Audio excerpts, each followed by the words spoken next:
నమస్తే, welcome to అమ్మా news.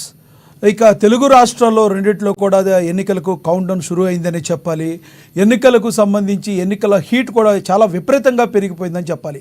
బయట ఎండలు చూస్తే ఎలాగున్నాయో అదేవిధంగా ఎన్నికల వాతావరణం కూడా అంతే తరహాలో బాగా హీట్ ఎక్కిందని చెప్పడంలో ఎటువంటి అతిశయోక్తి లేదంటే పెద్ద విస్మరించాల్సిన అవసరం ఉండదు అనుకుంటా.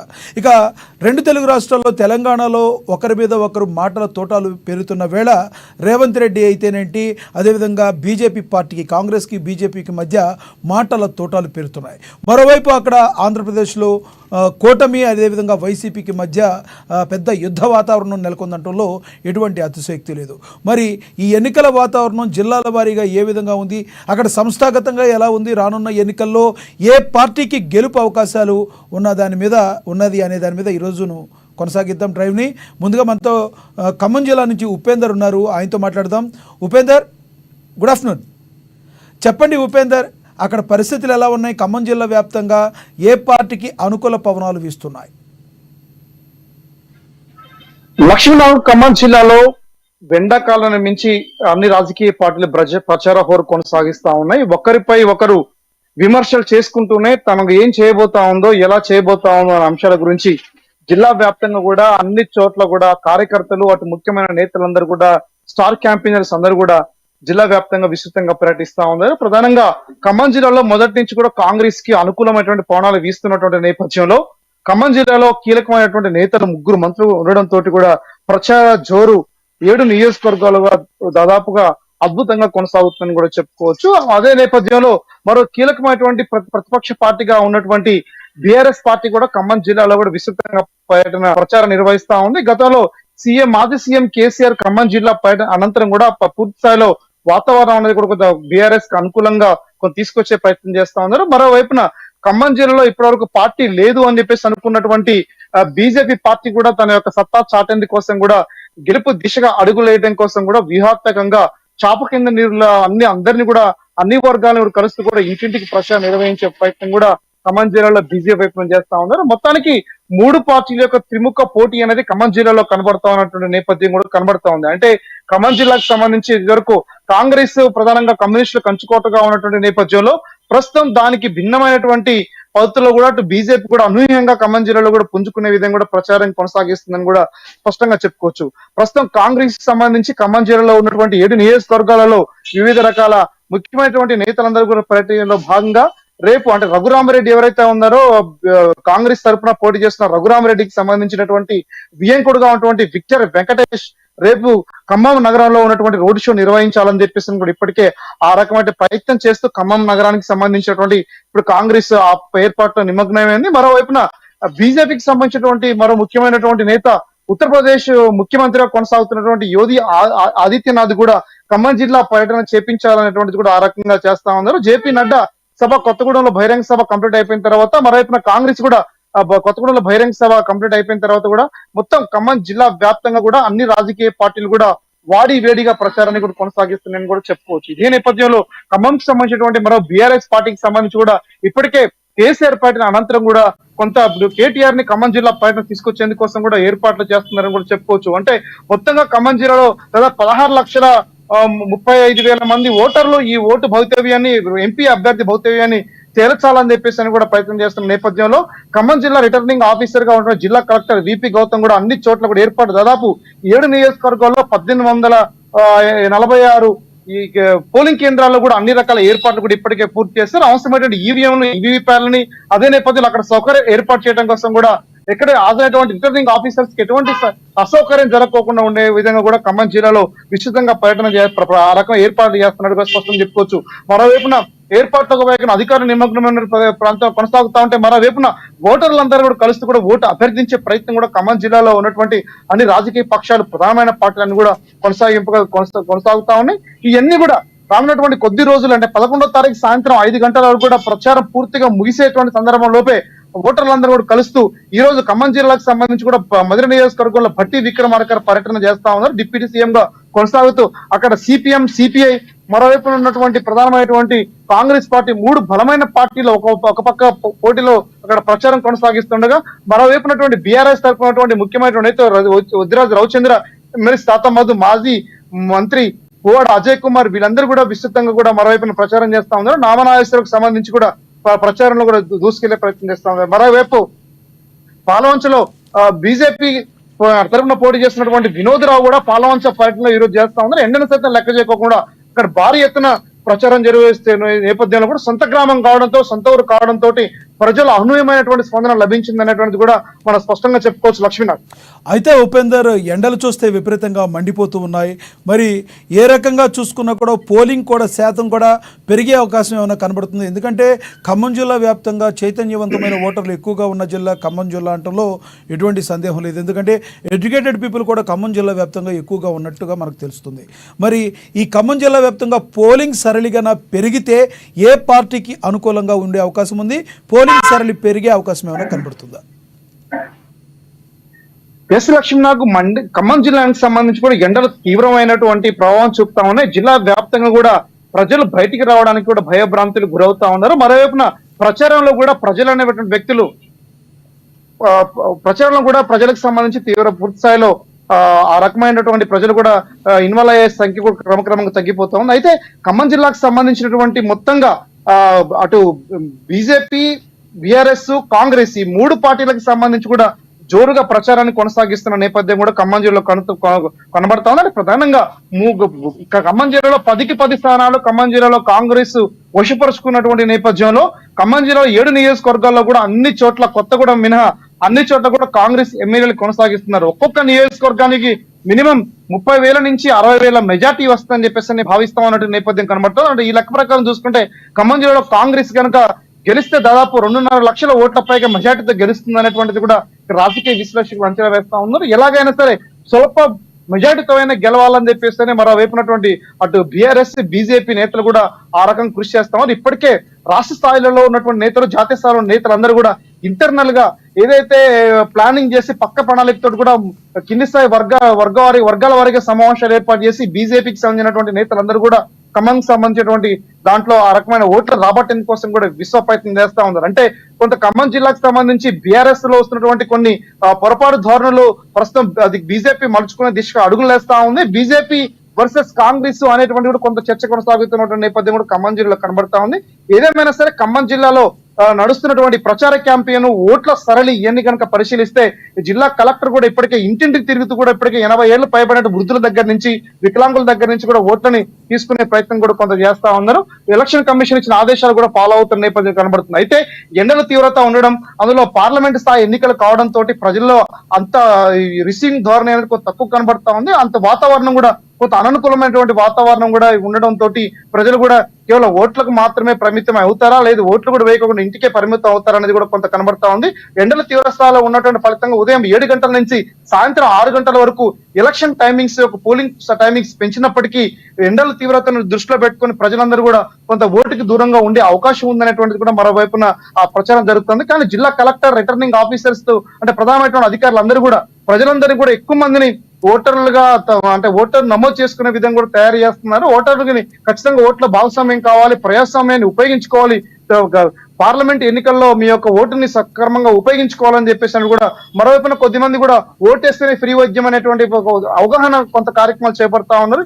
ఇవన్నీ జరుగుతున్నటువంటి దృష్ట్యా ఖమ్మం జిల్లాలో ఖచ్చితంగా ఈసారి ఖమ్మం జిల్లాకు సంబంధించి ఓట్ల సరళి పెంచేందుకోసం కూడా అధికారులు యంత్రాంగం కృషి చేస్తా ఉన్నారు. ఎన్ని పరిస్థితులు చూస్తే 13వ తారీఖు ఎన్నికలకు సంబంధించి మాత్రానికి ఖచ్చితంగా ప్రజలు కూడా ఓట్లో పాల్గొనాలని చెప్పేసి అనేటువంటి అవగాహనతో పాటు పార్టీలు కూడా ఆ రకమైనటువంటి చైతన్యం దూర ప్రాంతాల్లో ఉన్నటువంటి వాళ్ళందరినీ కూడా తీసుకొచ్చి ఖమ్మం జిల్లాలో కూడా ఓటర్లుగా భాగస్వామ్యం చేసేందుకోసం కూడా ఆ రకంగా ప్రయత్నం చేస్తుంది. ప్రస్తుతం ఖమ్మం జిల్లాకు సంబంధించినటువంటి దాంట్లో త్రిముఖ పోటీ కొనసాగుతా ఉన్న నేపథ్యం కనబడతా ఉంది. 13వ తారీఖు జరిగేటువంటి ఎన్నికల పోలింగ్ శాతాన్ని బట్టి ఎంత మందికి ఎంత మెజార్టీ వస్తుంది, ఎట్లాంటి ఎవరికి అనుకూలమైన తీర్పు ఇవ్వబోతా ఉంది అనేటువంటి అంశాలు కూడా కొంత వేచి చూడాల్సిన అవసరం ఉంటుందని చెప్పుకోవచ్చు లక్ష్మి. అయితే ఉపేందర్, అక్కడున్న సిచ్యువేషన్ బట్టి ఏమన్నా అంటే శత్రువుకి శత్రువు మిత్రుడు అనే కాన్సెప్ట్ లో ఏమన్నా కార్యకర్తలు అన్నారు కాబట్టి ఇందాడు మీటింగ్లు పెట్టుకుంటున్నారని చెప్తున్నారు కాబట్టి ఏమన్నా బీఆర్ఎస్ అదేవిధంగా బీజేపీ ఏమన్నా లోపాయికారిగా అనుకుని ఉంటే ఓట్ల శాతం ఏమన్నా కాంగ్రెస్కి ఇబ్బంది కలిగే అవకాశం ఖమ్మం జిల్లాలో ఏమైనా కనబడుతుందా?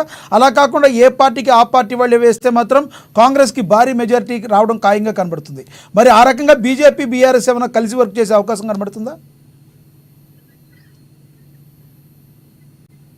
ప్రస్తుతం ఖమ్మం జిల్లా అటువంటి చర్చ అయితే ఏం లేదు లక్ష్మీనాథ్. ప్రధానంగా ఇప్పుడు బీఆర్ఎస్ కూడా తమ సత్తా చాటం కోసం అసెంబ్లీ ఎన్నికల్లో ఏ రకంగా నష్టం జరిగిందో ఆ నష్టాన్ని పూడ్చుకోవడం కోసం ఓట్ల శాతాన్ని నిలబెట్టుకొని కనీసం గట్టి పోటీ ఇవ్వాలని ఆకాంక్షతోటి కూడా బీఆర్ఎస్ శ్రేణులు కృషి చేస్తా ఉన్నారు. మరోవైపున బీజేపీకి సంబంధించి కేంద్రంలో అధికారం రాబోతా ఉంది అనేటువంటి మూడోసారి కూడా నరేంద్ర మోడీ ప్రధాని అవ్వబోతున్నాడు ప్రచారాన్ని కూడా బీజేపీ శ్రేణులు తీసుకొస్తా ఉన్నారు. అంటే అటు బీజేపీ శ్రేణులు బీఆర్ఎస్ శ్రేణులకు భరిస్తూ బీఆర్ఎస్ పని అయిపోయింది, మీరు ఆ పార్టీ నుంచి వదిలేసి బీజేపీలో చేరండి అనేటువంటి ఒక సంకేతాలను కూడా ఇప్పటికే ఇస్తూ ఆ రకమైనటువంటి ప్రచారాన్ని నిర్వహిస్తూ కొంతమంది మా పార్టీలో చేర్పించుకునే ప్రయత్నం కూడా బీజేపీ నుంచి చేస్తా ఉంది తప్ప ఎక్కడ కూడా ముగ్గురు ఎక్కడ తగ్గేదే లేదనేటువంటి కూడా ప్రచారం నిర్వహిస్తా ఉన్నారు.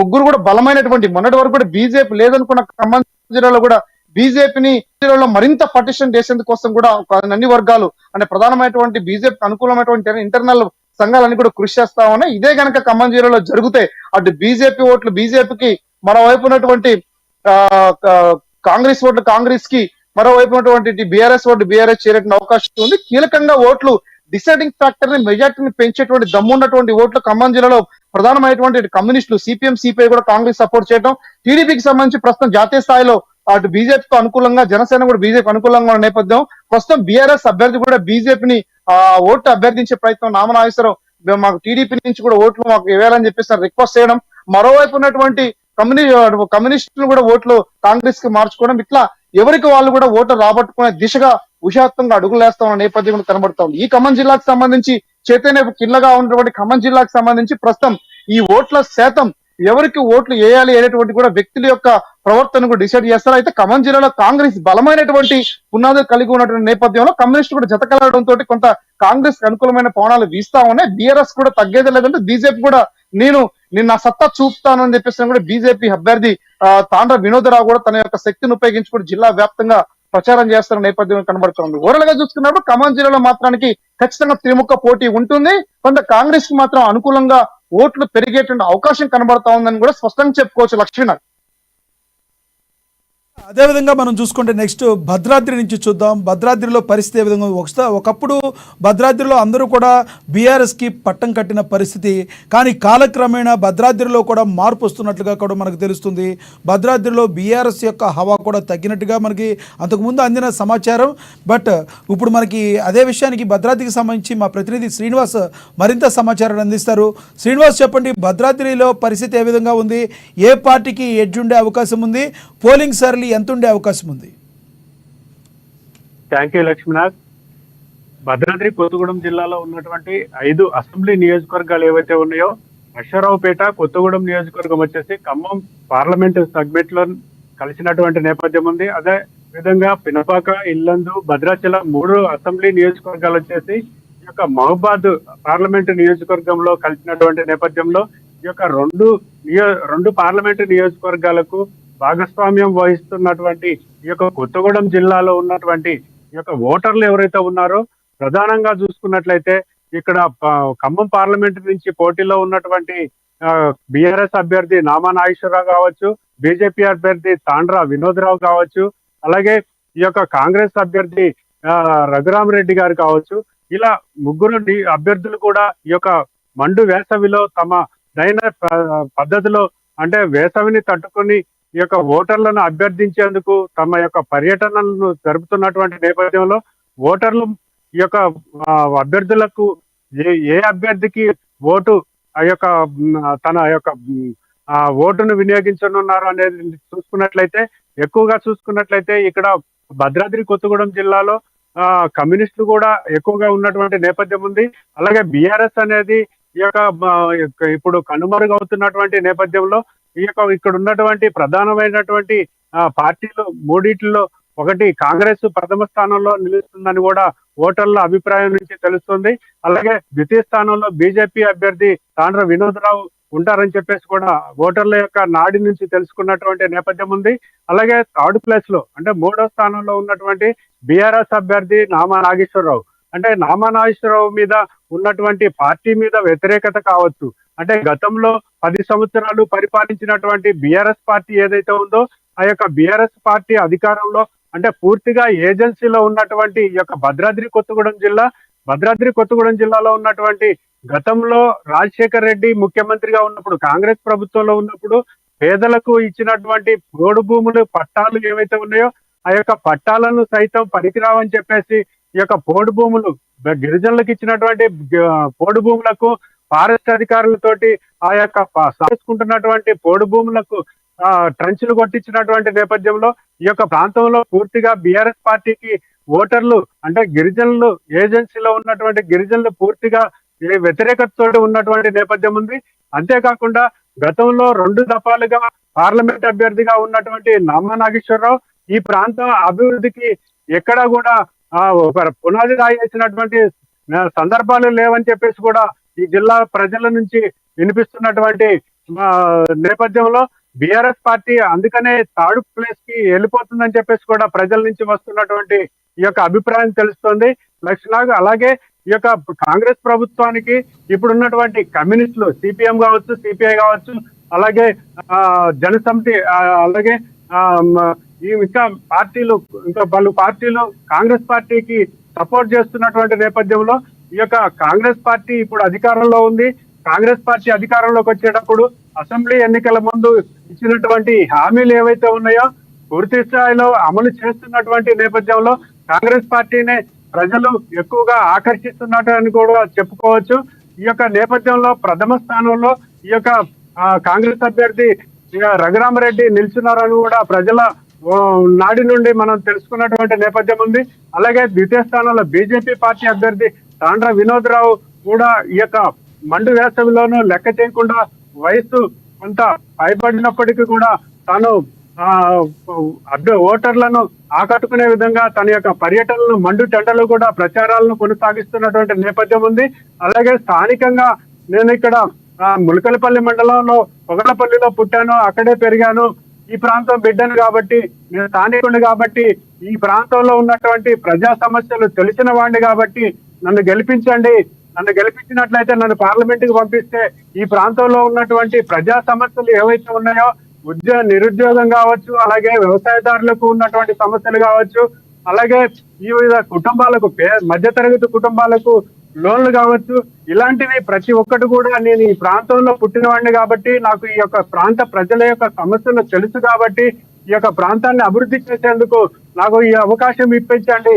ఈ అవకాశం ఇప్పించినట్టయితే ప్రధానమంత్రి నరేంద్ర మోడీ తోటి మాట్లాడి ఈ ప్రాంత అభివృద్ధికి అహర్నిశలు కష్టపడతానని చెప్పేసి కూడా తాను ఈ యొక్క ప్రాంతంలో తిరుగుతూ ఈ రోజు పొద్దుట 7 గంటల నుంచి ఈ రోజు సాయంత్రం 8 గంటల వరకు ఈ యొక్క ప్రచారాన్ని కొనసాగించున్నటువంటి నేపథ్యం కూడా నడుస్తుంది లక్ష్మీనాథ్. అయితే శ్రీనివాస్, ముఖ్యంగా నాయకులందరూ కూడా ఇంకా మరొక వారం రోజులు మాత్రమే సమయం ఉంది. మనందరికీ తెలుసు ఈ వారం రోజుల తర్వాత 11వ తారీఖు ఆదివారం 11వ తారీఖు సాయంత్రం 5 గంటల తర్వాత ఎటువంటి పరిస్థితుల్లో ఇంకా చేసేది ఏమీ ఉండదు. 100% ఏం చేసినా ఈ 7 రోజుల్లోనే చెయ్యాలి. మరి ఎంతవరకు ముందుకు తీసుకెళ్ళగలుగుతున్నారు తమ పార్టీ యొక్క మేనిఫెస్టోల్ని, వాటిని? అదే లక్ష్మణ్, ఇప్పుడు పార్లమెంటు ఎన్నికలు, అసెంబ్లీ ఎన్నికల ముందు కాంగ్రెస్ ప్రభుత్వం ఇచ్చినటువంటి హామీలను 6 హామీలను 5 హామీలు ఇప్పటికే నెరవేర్చినటువంటి నేపథ్యం ఉంది కాబట్టి ఇప్పుడు కాంగ్రెస్ పార్టీ ఇస్తున్నటువంటి హామీలు తప్పకుండా నెరవేరుస్తారని చెప్పేసి కూడా ప్రజలు అంటే ఆలోచన చేసి కాంగ్రెస్ కే పట్టం కట్టేటువంటి అవకాశం కూడా ఉంది. అలాగే వాళ్ళకి కమ్యూనిస్టులు కూడా సపోర్ట్ చేయడంతో ఈ యొక్క అవలేలగా కాంగ్రెస్ పార్టీ అభ్యర్థి ఈ యొక్క రఘురామరెడ్డి ఎవరైతే ఉన్నారో ఆయన గెలిచేటువంటి అవకాశాలు ఎక్కువగా కనిపిస్తున్నటువంటి నేపథ్యం కూడా ఉంది. ఓటర్లు కూడా ఈ వేసవిలో ఈ మండు ఎండల్లో వచ్చినటువంటి ఈ యొక్క ఎన్నికలకు ఓటర్లు ఎంతవరకు తమ ఓటు హక్కును ఈ ఎండలో వచ్చి ఓటు హక్కును వినియోగించుకుంటారనేది కూడా కొంత ప్రశ్నార్థకం అయినప్పటికీ కూడా జిల్లా కలెక్టర్ ప్రియాంక అలా ప్రతి ఓటరుకు స్లిప్పులు ఇచ్చి తప్పనిసరిగా తమ యొక్క ఓటును వినియోగించుకోవాలని, అలాగే వేసవి కాలం కావడంతో ఈ యొక్క ఓటర్లకు ఓటు వేసేందుకు వచ్చేటువంటి ఓటర్లకు ఏ విధమైన అసౌకర్యం కలగకుండా షామియానాలు కావచ్చు, ఆ ప్రాంతాల్లో పోలింగ్ కేంద్రాల వద్ద తాగునీటి వసతి కావచ్చు, మా వృద్ధులకు అలాగే వికలాంగులకు వీల్ చైర్లు కావచ్చు, ఇలాంటివి మొత్తం కూడా ఆ యొక్క ప్రాంతంలో ఉన్నటువంటి ఇబ్బందులు లేకుండా చూడవలసిన అవసరం ఉందని చెప్పేసి కూడా ఈ యొక్క జిల్లాలో ఉన్నటువంటి కింద స్థాయి అధికారులకు అందరికీ కూడా ఆదేశాలు ఇచ్చినటువంటి నేపథ్యంలో ఓటర్లు ఎక్కువగానే ఈ యొక్క ఓటు హక్కును వినియోగించుకునేందుకు అవకాశం ఉన్నది లక్ష్మణ్. Thank you Srinivas. ఇక అదేవిధంగా మనకు వరంగల్ నుంచి చూసుకుంటే, వరంగల్ అనేది మనందరికీ తెలుసు, అక్కడ కూడా ఎక్కువగా ఎడ్యుకేటెడ్ పీపుల్ ఎక్కువగా ఉంటారు. అక్కడ కూడా 3 పార్టీలు కూడా పోటీ పడుతున్న పరిస్థితి. అయితే కాంగ్రెస్ పార్టీకి ఎడ్జ్ ఉన్నట్టుగా కూడా మనకు వస్తున్న సమాచారం ఉంది. ఇక సంస్థాగతంగా ఈ 7 రోజులు రోజు రాజకీయాలు అంటే మనకి తెలుసు, రోజు రోజుకి మారిపోతూ ఉంటాయి. ఈ రోజు ఏ విధంగా ఉందో తర్వాత రోజు ఏ విధంగా ఉంటుందో మారిపోతూ ఉంటుంది రాజకీయాల్లో. అదేవిధంగా ఈ మొన్నటి వరకు కూడా కాంగ్రెస్ పార్టీ ఉంది. ఇప్పుడు ఏమన్నా సెకండ్ ప్లేస్లో బీజేపీ పార్టీకి బీఆర్ఎస్ పార్టీకి ఏమైనా తేడా ఏమైనా వచ్చిందా? సెకండ్ ప్లేస్కి ఎవరు పోటీ పడుతున్నారు? మరింత సమాచారాన్ని మా ప్రతినిధి స్వామి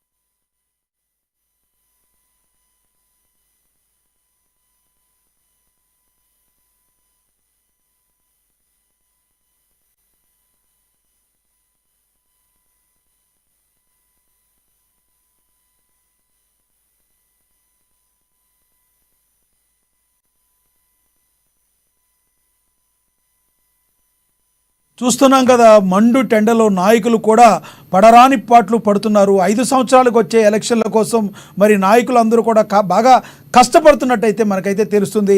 వారి కష్టానికి తగ్గ ఫలితం మరి ఏ విధంగా ఉంటుందో మరి అదంతా కూడా ఓటర్ల యొక్క చేతిలో ఉందంటలో ఎటువంటి సందేహం లేదు. మరి వరంగల్ నుంచి ఏ విధంగా ఉందో పరిస్థితిని చూద్దాం. వరంగల్లో ప్రతినిధి స్వామి అందిస్తారు. స్వామి, చెప్పండి, వరంగల్ యొక్క పరిస్థితి ఏ విధంగా ఉంది? ఏ పార్టీకి గెలుపు అవకాశాలు ఎక్కువగా ఉన్నాయి? 2వ ప్లేస్లో 3వ ప్లేస్లో ఏ పార్టీలు ఉండబోతున్నాయి?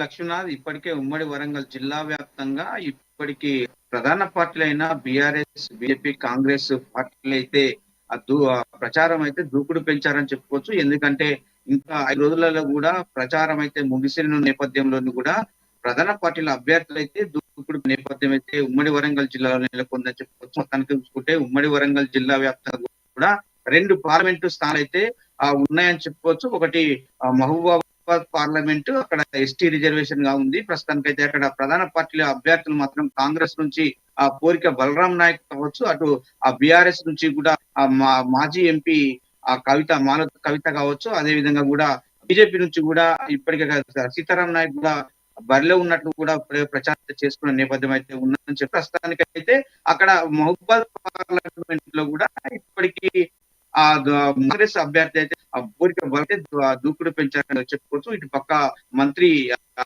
ములుగు నుంచి అయితే సీతక్క, మరొక కూడా పొంగులేటి శ్రీనివాస్ రెడ్డి, అదే విధంగా కూడా తుమ్మల నాగేశ్వరరావు కూడా అక్కడ మొత్తానికైతే ఆహ్నేషాలు కష్టపడి కూడా రాహుల్ గాంధీని ప్రధాని చేయడానికి లక్ష్యంగా కూడా అంటే కోరిక బలరాం నాయకును గెలిపించుకోవాలి, అస్సాం పార్లమెంట్ లోకి పంపించాలని చెప్పి నేపథ్యంలో కూడా ఇప్పటికే ప్రధాన పార్టీలు అయితే బీఆర్ఎస్, బీజేపీ, కాంగ్రెస్ అయితే కసరత్తు చేస్తున్న నేపథ్యంలో ఉంది.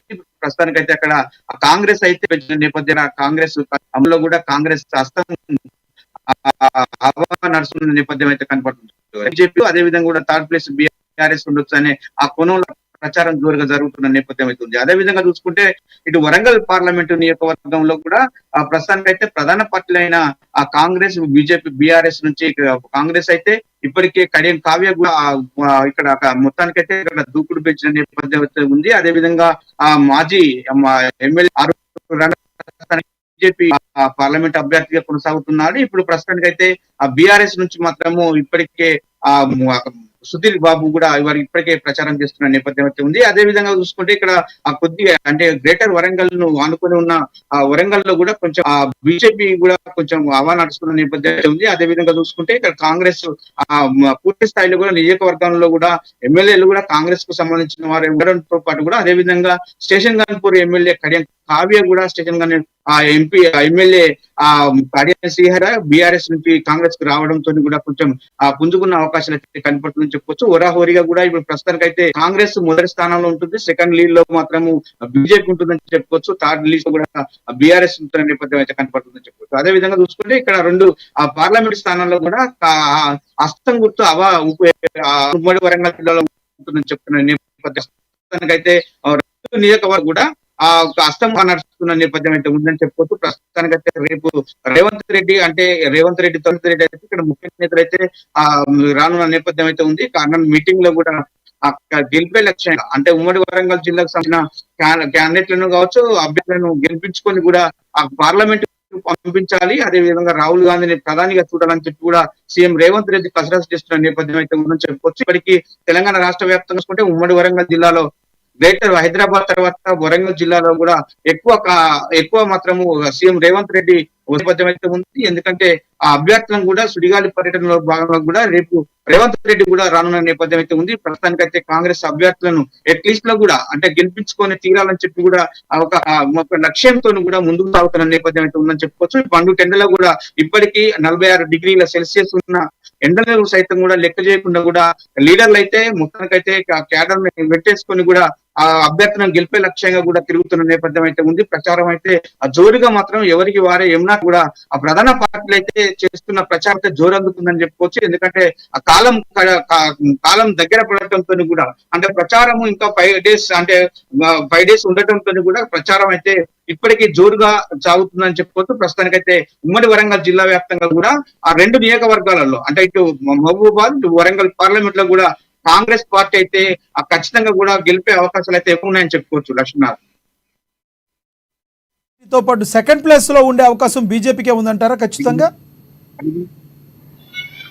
రైట్ లక్ష్మణ్, సెకండ్ ప్లేస్ లో బీజేపీ ఉండే అవకాశాలు అయితే ఎక్కువ కనపడుతుందని చెప్పుకోవచ్చు. ఎందుకంటే ఇక్కడ మాత్రము గ్రేటర్ వరంగల్ లో ఆనుకొని కూడా అంటే అక్కడ కొన్ని కార్పొరేటర్లు కూడా బీజేపీ స్థానాలు గెలుపొందిన ప్రస్థానం అయితే ఉందని చెప్పుకోవచ్చు. ఎందుకంటే గత అసెంబ్లీ ఎన్నికల్లో కూడా సెకండ్ లీడ్ లో కూడా బీజేపీ ఉంది కాబట్టి అట్లా మొత్తానికైతే రాజకీయ విశ్లేషకులు అయితే మాత్రము సెకండ్ లీడ్ లో కూడా బీజేపీ ఉందనే అవకాశాలు అయితే ఎక్కువ ప్రచారం జోరుగా సాగుతుందని చెప్పుకోవచ్చు. లక్ష్మణ్, ప్రస్తుతానికైతే బీఆర్ఎస్ ఆ రోజు వెనుక ఉన్న క్యాడర్ కూడా ఆ వివిధ పార్టీలు బీఆర్ఎస్ అంటే కాంగ్రెస్ కావచ్చు, బీజేపీ కావచ్చు, బీఆర్ఎస్ లీడర్లంతా ఖాళీ కావడంతో కూడా కొంచెం బీఆర్ఎస్ అయితే అడుగున పట్టిపోతుందని చెప్తున్న పరిస్థితి ఉంది. ఎందుకంటే ఆ గెలిపే లక్ష్యంగా ఒకప్పుడు బీఆర్ఎస్ హవా కొనసాగినప్పటికీ కూడా లీడర్లు మాత్రము చేజారిపోతుందని కూడా అది ఆ బీఆర్ఎస్ అభ్యర్థి అయితే చాలా వెనుకబడిపోతుందని చెప్పుకోవచ్చు. థర్డ్ ప్లేస్ లో కూడా వస్తున్న నేపథ్యం అయితే ఉన్నది. లక్ష్మణ్, ఓకే, థ్యాంక్ యూ స్వామి. ఇక నెక్స్ట్ మెదక్ నుంచి చూసుకుంటే మెదక్లో మొన్నటి వరకు కూడా కారు గుర్తుకు ఏమైనా ఆశలు ఉన్నాయంటే అది మెదక్ నుంచి కంపల్సరీ కారు గుర్తు గెలుస్తుంది అని అనుకున్నారు.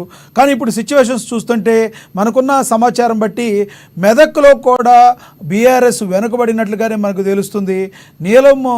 నీలం మధుకి అక్కడ కాంగ్రెస్ పార్టీ తన టికెట్ను కేటాయించింది, ఎంపీ టికెట్ను. మరి నీలం మధు ముందుకు వెళ్తున్నట్టుగా తెలుస్తుంది. మరి మరింత సమాచారాన్ని మాకు మెదక్ నుంచి సునీల్ అందిస్తారు. సునీల్, చెప్పండి, మెదక్లో పరిస్థితి ఎలా ఉంది? ఏ పార్టీకి లీడ్ ఉండే అవకాశం ఉంది? మెదక్ లో అయితే పార్లమెంట్ ఎన్నికలు ప్రారంభమైనప్పుడు అభ్యర్థుల టికెట్ల కేటాయింపు జరిగిన అనంతరం వరకు కూడా కాంగ్రెస్ పార్టీ కింద వెనుకబడి ఉందని చెప్పవచ్చు. కానీ రోజు రోజుకు తన బలాన్ని పెంచుకుంటూ నీలం మధు అదేవిధంగా కాంగ్రెస్ పార్టీ రెండు కూడా ఆయన కలిసి వచ్చే అంశంగా ఉన్నాయి. నీలం మధుకు ఉన్నటువంటి సొంతంగా ఉన్నటువంటి గ్రాఫ్ కానివ్వండి, కాంగ్రెస్ పార్టీ బలం. మరోవైపు సీఎం రేవంత్ రెడ్డి మెదక్ స్థానంపై సీఎం రేవంత్ రెడ్డి ప్రత్యేకంగా దృష్టి పెట్టారు. ఆయన కార్యాచరణ రూపొందించి ముందుకు వెళ్తున్నటువంటి పరిస్థితి. ఇప్పటికైనా 2 దఫాలుగా కూడా జిల్లాలో రోడ్ షోలు నిర్వహించినటువంటి పరిస్థితి. సిద్దిపేటలో ఇటీవల నిర్వహించినటువంటి రోడ్ షో అదేవిధంగా సభ సక్సెస్ అయినటువంటి నేపథ్యం ఉంది. కాంగ్రెస్ పార్టీ ఊహించలేదు ఇంత పెద్ద ఎత్తున జనాలు వస్తారని. ఒక దశలో కార్యక్రమాన్ని కొంత ఆలస్యంగా ప్రారంభిద్దామని చెప్పి కూడా చూశారు. ఎందుకంటే సిద్దిపేట కాంగ్రెస్ బీఆర్ఎస్ కు పంచుకోవటం ఉంది కాబట్టి జన సమీకరణ లేదా జనాలు రావడం కొంత ఆలస్యం అవుతుందని భావించినప్పటికీ కూడా ఎండను సైతం లెక్క చేయకుండా కార్యక్రమం సాయంత్రం ఉన్నప్పటికీ కూడా ఉదయం నుండే సిద్దిపేటకు కాంగ్రెస్ శ్రేణులు కానివ్వండి ప్రజలు పెద్ద ఎత్తున చేరుకోవడంతో సీఎం రేవంత్ రెడ్డి కింద ఆశ్చర్యపోయారు సిద్దిపేటలో వచ్చినటువంటి ప్రజానికాన్ని చూసి. కాబట్టి సిద్దిపేట సభ సక్సెస్ కాంగ్రెస్ పార్టీ పెద్ద ఎత్తున కలిసి వచ్చే అంశంగా భావించవచ్చు. అయితే మీరు అన్నట్టుగా బీఆర్ఎస్ పార్టీకి కొంత ఎడ్జ్ ఉన్నటువంటి నియోజకవర్గం ఉంది. ఎందుకంటే సిద్దిపేటలో సిద్దిపేట గజ్వేల్ దుబ్బాక పటాన్చెరు ఇవన్నీ నియోజకవర్గాలు కూడా మెదక్ పార్లమెంట్ పరిధిలో వస్తాయి. ఇవన్నిట్లో కూడా బీఆర్ఎస్ ఎమ్మెల్యేల గెలుపొందినటువంటి పరిస్థితి ప్రస్తుతం ఎమ్మెల్యే అక్కడ ఉన్నటువంటి పరిస్థితి. మెదక్ ఎమ్మెల్యే రోహిత్ రావు మాత్రమే కాంగ్రెస్ పార్టీ ఎమ్మెల్యేగా ఉన్నటువంటి పరిస్థితి. కానీ ప్రజల్లో ఉన్నటువంటి కాంగ్రెస్ ఉన్నటువంటి గ్రాఫ్ అదేవిధంగా కాంగ్రెస్ పార్టీ అమలు చేస్తున్న పథకాలు ఇలా పొందుకున్నటువంటి గ్రాఫ్ అన్ని కూడా కలిసి వచ్చే అంశం. రోజు రోజుకి ప్రతినిత్యం కూడా బలం పెరుగుతుంది కాంగ్రెస్ అని చెప్పవచ్చు. అయితే అక్కడ రెండో స్థానం కోసమే బీజేపీ కానివ్వండి బీఆర్ఎస్ కానివ్వండి పోటీ పడే పరిస్థితి ఉంది. కానీ మొదటి స్థానంలో మాత్రం కాంగ్రెస్ ఉండడం అనేది ఖాయమైపోయిందని చెప్పవచ్చు. గతంలో ప్రస్తుతం జరుగుతున్నటువంటి పార్లమెంట్ ఎన్నికల్లో కూడా పెద్ద ఎత్తున అక్కడ జన సమీకరణ జరుగుతుంది. ప్రజలు స్వచ్ఛందంగా కూడా వస్తున్నటువంటి పరిస్థితి ఉంది. కాంగ్రెస్ పార్టీ ఇప్పటికే రాష్ట్రం అమలు చేస్తున్న పథకాలు ఎన్నిలో పొందుతున్నటువంటి పెన్షన్ అన్ని కూడా కలిసి వచ్చే అంశాలు. మరోవైపు బీసీ సామాజిక వర్గానికి చెందినటువంటి నీలం మధును అక్కడ ఎంపీ అభ్యర్థిగా కూడా సీఎం రేవంత్ రెడ్డి నిలబెట్టినటువంటి పరిస్థితి. కాబట్టి అదేవిధంగా జిల్లా ఇన్ఛార్జ్ మంత్రి కొండా సురేఖ కూడా ఎండలో కూడా సైతం ప్రచారం చేసినటువంటి పరిస్థితి ఉంది. సిద్దిపేట నర్సాపూర్ లో కూడా ఇప్పటికే టీపీసీ వర్కింగ్ ప్రెసిడెంట్ పొలిటికల్ హైబ్రాండ్ నేత జగ్గారెడ్డి కూడా ప్రచారం చేశారు. అనూహ్యమైనటువంటి స్పందన లభించినటువంటి పరిస్థితి నేపథ్యంలో రెండో స్థానానికి మాత్రమే ప్రతిపక్షాలు పరిమితమైనటువంటి పరిస్థితి ఉంది. అయితే బీజేపీ ఉంటుందా బీఆర్ఎస్ ఉంటుందా అనేది మాత్రం మనకి త్వరలో తేలనుంది. మొత్తానికైతే బీజేపీ కొంత బలాన్ని పెంచుకునే ప్రయత్నం చేస్తున్నప్పటికీ కూడా ప్రజలు మాత్రం నమ్మే పరిస్థితి లేదు. కాంగ్రెస్ వెంటే నడిచే పరిస్థితి మనకు స్పష్టంగా కనిపిస్తున్నటువంటి పరిస్థితి లక్ష్మీకాంత్. మరోవైపు జహీరాబాద్ పార్లమెంట్ 9 జహీరాబాద్ పార్లమెంట్ లో కూడా బీజేపీ రెండో స్థానానికి బీఆర్ఎస్ మూడో స్థానానికి పోవడం ఖాయమని చెప్పవచ్చు. అక్కడ బీజేపీ రెండు కూడా రెండు మూడు స్థానాలకు పరిమితం అవుతాయి. మొదటి స్థానంలో మాత్రం కాంగ్రెస్ అభ్యర్థి మాజీ ఎంపీ సురేష్ షెట్కర్ ఉండే అవకాశం ఉంది. సురేష్ షెట్కర్ గతంలో జైరాబాద్ నుంచి ఎంపీగా పనిచేసినటువంటి పరిస్థితి. మరోవైపు ఇక్కడ జిల్లా మంత్రి దామోదర్ రాజనరసింహ సురేష్ షెట్కర్ గెలుపుకు అహర్నిశలు కృషి చేయడమే కాకుండా ప్రతినిత్యం ప్రచారంలో దూసుకుపోతున్నటువంటి పరిస్థితి. కాంగ్రెస్ పార్టీకి కలిసి వచ్చే అంశాలు కూడా కాంగ్రెస్ పార్టీ అమలు చేసినటువంటి 6 గ్యారంటీ పథకాలను చెప్పవచ్చు. మరోవైపు నారాయణ ఖేడ్ అదేవిధంగా ఆందోళన కూడా కాంగ్రెస్ ఎమ్మెల్యేలు ఉండడం కూడా ఇంత కలిసి వచ్చే అంశంగా భావించవచ్చు. మరోవైపు సీనియర్ పొలిటీషియన్ గా ఉన్నటువంటి మాజీ ఎంపీ సురేష్ షెట్కర్ కూడా నారాయణఖేడ్ ప్రాంతానికి చెందిన వ్యక్తి, ఆయన స్థానికుడు. బీఆర్ఎస్ అభ్యర్థి చూసుకున్నట్లయితే గాలి అనిల్ కుమార్ స్థానికేతరుడు. ఆయన మెదక్ నియోజకవర్గ పరిధిలో పటాన్చెరుకు సంబంధించినటువంటి నాయకుడు. ఈ నేపథ్యంలో బీబీ పాటిల్ కూడా ఇటీవల బీఆర్ఎస్ వీడి బీజేపీలో చేరడంతో బీఆర్ఎస్ ఇప్పటిదాకా వెనుకబడిగా ఉన్నటువంటి మైనార్టీ ఓట్లు కూడా అటు చీలి కాంగ్రెస్ కు కలిసి వచ్చే అంశం ఉంది. కాంగ్రెస్ పార్టీలో ఇటీవలే పెద్ద ఎత్తున మైనార్టీ నాయకులు బీఆర్ఎస్ వీడి మైనార్టీ నాయకులు కాంగ్రెస్ కు చేరారు. Thank you Sunil.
రాహుల్ గాంధీ కూడా తెలంగాణ రావడం, అదేవిధంగా అమిత్ షా కానీ నరేంద్ర మోడీ కానీ, అంటే ఢిల్లీలో ఉన్న అగ్రనాయకత్వం కూడా ఎంతో ప్రతిష్టాత్మకంగా ఈ యొక్క తెలంగాణ ఎంపీ ఎన్నికలని తీసుకునే అనడంలో ఎటువంటి అతిశయోక్తి లేదు. మరి ప్రజలు ఇంకొకసారి కాంగ్రెస్కి పట్టం కట్టబోతున్నారా, లేదంటే బీజేపీకి అవకాశం కల్పిస్తున్నారా అనే దానికి మరికొన్ని రోజుల్లో సమాధానం దొరకబోతుంది. మనకున్న సమాచారాన్ని బట్టి అయితే కాంగ్రెస్ పార్టీ దగ్గర 13 సీట్లకు పైగా ముందంజలో ఉన్నట్లుగా మనకున్న సమాచారం ఉంది. 13 సీట్ల వరకు వచ్చే అవకాశం ఉందని, రెండో ప్లేస్లో మిగిలిన ప్లేస్లో ఒకటి ఎంఐఎం, అదేవిధంగా మిగతా ఈ బీజేపీ షేర్ చేసుకునే అవకాశం ఉన్నట్టుగా కూడా తెలుస్తుంది. కానీ ఫస్ట్ టైము 10 సంవత్సరాల తర్వాత బీఆర్ఎస్ మరొకసారి ఘోర ఓటమికి చవిచూసే అవకాశం ఉన్నట్లు కూడా మన దగ్గర సమాచారం ఉంది. మరి రానున్న రోజుల్లో ఏం చేస్తారు, ఎందుకంటే ఈ ఎన్నికలు రోజు రోజుకి మారిపోయి ఉండే పరిస్థితి, ఒకరోజు ముందు కూడా ఫలితాలు తారుమారయ్యే అవకాశం ఉంటుంది. దాన్నే మనం గేమ్ చేంజర్గా కూడా అంటూ ఉంటాం. మరి రానున్న రోజుల్లో ప్రజలు ఎవరికి పట్టం కడతారు, కాంగ్రెస్ ఎన్ని సీట్లు సంపాదిస్తుంది, బీజేపీ ఎన్ని సీట్లు అనుకుంటున్నారు, కింద మీరు కమెంట్ బాక్స్ రూపంలో తెలియజేయండి. చూస్తూనే ఉండండి అమ్మా న్యూస్, నిజం కోసం జనం కోసం.